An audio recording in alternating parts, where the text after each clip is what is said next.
Hello everyone, I am Shikha. Welcome back to my channel. So आज की video में हम डिस्कस करने वाले हैं CSIR NET JRF life science exam के regarding positive thing and negative thing. एक उसकी पॉजिटिव साइड और एक नेगेटिव साइड। ऑब्वियसली आप सब CSIR नेट JRF की प्रिपरेशन कर रहे हैं।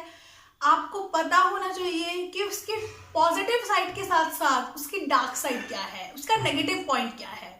आपको इंफॉर्मेशन होनी चाहिए रियलिटी की भी कि उसकी डार्क साइड क्या है, उसकी पॉजिटिव साइड्स क्या है, उसकी डार्क साइड्स क्या है। सो इस वीडियो में हम बात करेंगे CSIR NET JRF life science की पॉजिटिव थिंग के रिगार्डिंग, जो सीरियसली स्टूडेंट्स को मोटिवेट करती है फॉर CSIR, बट उसकी कुछ डार्क साइड्स भी हैं, उसके रिगार्डिंग भी हम बात करेंगे। So first, CSIR NET JRF life science की सबसे पॉजिटिव थिंग, जो सबसे मोटिवेटेड थिंग है, वो ये है कि इफ हम CSIR लाइफ साइंस के बाद PhD ज्वाइन करते हैं तो हमको एक फाइनेंशियल सपोर्ट मिलता है।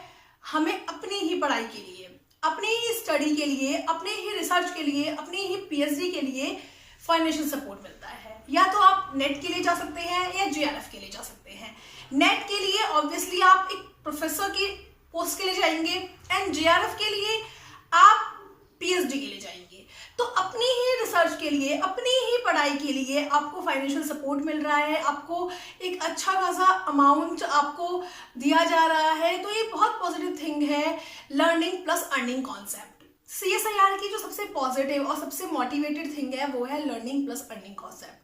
किसी भी फील्ड में ये लर्निंग प्लस अर्निंग कॉन्सेप्ट नहीं होता, सिर्फ CSIR और PhD JRF की फील्ड में ही ये लर्निंग प्लस अर्निंग कॉन्सेप्ट होता है। और ये लर्निंग प्लस अर्निंग कॉन्सेप्ट बहुत बेस्ट है, बिकॉज स्टूडेंट रिसर्च करते हैं तो उनको एक टेंशन जो है, फाइनेंशियल डिपेंडेंसी जो है अपने पेरेंट्स पे, वो नहीं रहती है। ऑब्वियसली अब CSIR के ड्यूरिंग हम इस एज में आ गए होते हैं कि हम अपने पेरेंट्स पे फाइनेंशियली डिपेंड नहीं रह सकते। तो ये बहुत अच्छा कॉन्सेप्ट है CSIR NET JRF life science का, कि हमें इस कॉन्सेप्ट के थ्रू हम अपनी स्टडी कर सकते हैं without any stress, without any tension, और उसके लिए हमें फुल फेलोशिप, फुल स्टाइपेंड मिलता है। स्टाइपेंड, फेलोशिप, इन सब का हम प्रीवियस वीडियो में डिस्कस कर चुके हैं। हमें 31,000 पर मंथ फेलोशिप मिलता है JRF में 2 ईयर तक, एंड देन जब हम SRF में अपग्रेड हो जाते हैं तो 35,000 पर मंथ मिलता है। प्लस हमें HRA भी मिलता है, होम रेंट भी मिलता है, एंड कॉन्टीजेंसी भी मिलती है अपने रिसर्च वर्क के लिए। सो ये तो है पॉजिटिव थिंग, जो कि बहुत ज़्यादा मोटिवेट करती है स्टूडेंट्स को टुवर्ड्स PhD। बिकॉज PhD में हमें अपनी ही पढ़ाई के लिए, गवर्नमेंट से अपनी ही पढ़ाई के लिए हमें स्टाइपेंड मिल रहा है, हमें फेलोशिप मिल रहा है, एंड ये बहुत बेस्ट थिंग है CSIR नेट JRF की। बट क्या इसकी डार्क साइड है, जो इसकी रियलिटी क्या है, डार्क साइड क्या है? डार्क साइड ये है कि CSIR फेलोशिप 2 फेसेस में देती है। मीन्स हाफ स्टूडेंट्स CSIR से फेलोशिप लेते हैं, उनको जो एजेंसी फेलोशिप प्रोवाइड करती है वो CSIR करती है, और हाफ स्टूडेंट को फेलोशिप UGC प्रोवाइड करता है। ये बहुत रैंडम सिलेक्शन होता है। कुछ स्टूडेंट्स को लगता है कि ये इवन ऑड सिलेक्शन है, ये इवन ऑड सिलेक्शन नहीं है, बिकॉज मेरा एक बार इवन रैंक भी आया है एंड एक बार ऑड रैंक भी आया है, तो मुझे CSIR के थ्रू ही फेलोशिप मिल सकता है, UGC के थ्रू नहीं मिल सकता। सो उनकी जो सिलेक्शन का जो प्रोसेस है कि कौन स्टूडेंट CSIR के अंडर जाता है, कौन UGC के अंडर जाता है, वो बहुत रैंडम है। वो रैंडमली स्टूडेंट्स को पिक करते हैं। ऐसा कुछ नहीं है कि बहुत अच्छा रैंक होगा तो CSIR मिलेगा या UGC मिलेगा। जितने भी स्टूडेंट्स क्वालिफाई करते हैं, रैंडमली हाफ स्टूडेंट्स को CSIR फुल स्टाइपेंड और हमारा फेलोशिप प्रोवाइड करता है, एंड हाफ स्टूडेंट्स को UGC प्रोवाइड करता है। सो UGC का अब ये जो मैं बात करने वाली हूँ, ये मैं करंट सिनेरियो की बात करने वाली हूँ, जो हमारा 1 to 2 ईयर में सिनेरियो रहा है। तो UGC का जो फेलोशिप है वो बहुत अच्छा फेलोशिप है। एवरी मंथ आपके अकाउंट में वो बैलेंस आ जाता है। बहुत अच्छा फेलोशिप है, बहुत ईजिली आपके अकाउंट में फेलोशिप आ जाता है। बट जो CSIR की फ्रिक्वेंसी है, CSIR की फ्रिक्वेंसी बहुत ज़्यादा वेरी करती है। CSIR की फ्रिक्वेंसी वेरी करती है, आपको अमाउंट वही मिलेगा। फ्रीक्वेंसी मीन्स ईयर में ओनली 2 टाइम्स पैसा आता है। 2 टाइम्स मीन्स आपका 6 मंथ का फुल एक साथ आएगा, 6 मंथ का फुल एक साथ आएगा। ऐसा नहीं है कि स्किप होता है, कोई मंथ स्किप नहीं होता। मीन्स आपका फुल 6 मंथ का 6 मल्टीप्लाई 31,000, आपका ये फुल जो है ये एक साथ आएगा, एक साथ। देन आपका एक गैप हो जाएगा, देन 6 to 7 मंथ्स बाद फिर आपका एक साथ आएगा, और कभी कभी तो ये गैप 1 ईयर तक भी एक्सटेंड हो जाता है। तो ये बहुत डार्क साइड है। इस साइड में स्टूडेंट्स को बहुत प्रॉब्लम होता है, उनको थोड़ा प्रॉब्लम होता है इफ़ वो मैनेज नहीं करते हैं सही से, तो उनको थोड़ा सा पेरेंट्स पे डिपेंड होना पड़ता है फाइनेंशियल नीड्स के लिए। सो ये बहुत डार्क साइड है CSIR की, जो अभी तक मैंने रियलाइज़ करा है। बिकॉज होता क्या है, हमारा 6 मंथ का, 7 मंथ का, 8 मंथ्स का जो मनी है वो एक साथ आता है, तो ऑब्वियसली बहुत ज़्यादा जल्दी खर्च हो जाता है, एंड एवरी मंथ का नहीं आ पाता, तो वो मैनेज भी नहीं हो पाता सही से। तो इसलिए एवरी मंथ जो हमारा स्टाइपेंड फेलोशिप जो है एवरी मंथ अकाउंट में आना बहुत ज़रूरी है। बट CSIR की जो फ्रीक्वेंसी है वो बहुत वेरी करती है।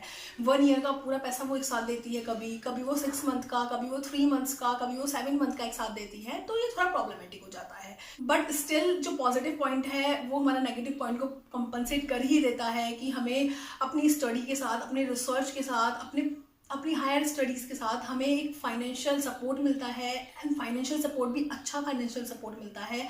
एंड इस फाइनेंशियल सपोर्ट से हम बहुत ईजिली विदाउट एनी हेडेक अपना PhD, अपना रिसर्च वर्क कंटिन्यू कर सकते हैं।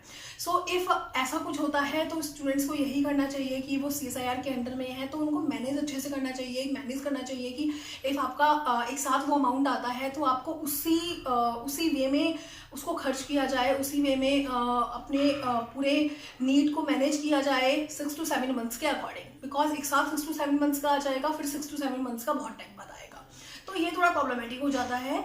बट स्टिल नेगेटिव पॉइंट है, डार्क साइड है CSIR नेट JRF एग्जाम की। बट बहुत सारे वे हैं जिससे हम इसको कॉम्पनसेट कर सकते हैं। हमारी और भी फेलोशिप्स हैं। CSIR हमें नेट भी प्रोवाइड करता है, national eligibility test. So if आपको UGC मिलता है वेल एंड गुड, इफ़ आपको UGC नहीं मिलता है, आप CSIR के अंडर में हैं, तो आप मैनेज करें अच्छे से। और इफ़ आपके पास कोई और फेलोशिप है जस्ट लाइक DBT है, तो आप उसको एक्टिवेट कराएं। मेरे खुद के पास DBT एंड CSIR दोनों था। मुझे दोनों टाइम CSIR मिला, UGC नहीं मिला, सो मैंने DBT एक्टिवेट कराया। सो ये अपना अपना आप देख सकते हो। बट स्टिल ये डार्क साइड है जिसके रिगार्डिंग बहुत सारे स्टूडेंट्स को पता नहीं है। सो जब वो PhD ज्वाइन करते हैं, जब उनको पता चलता है वो अच्छा ऐसे भी होता है।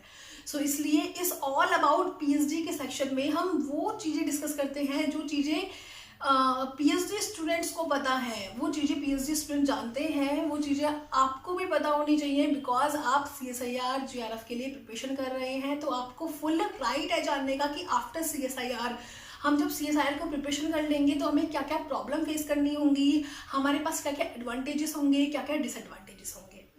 सो यही थी एक पॉजिटिव साइड, एक नेगेटिव साइड CSIR की। बट स्टिल यहाँ नेगेटिव साइड को कंपनसेट कर रही है पॉजिटिव साइड। सो बेस्ट रहेगा कि आप CSIR की प्रिपरेशन करें अच्छे से, और साथ में और भी फेलोशिप के एग्जाम्स DBT JRF ICMR इन सबको भी देते रहे। So best of luck, thank you.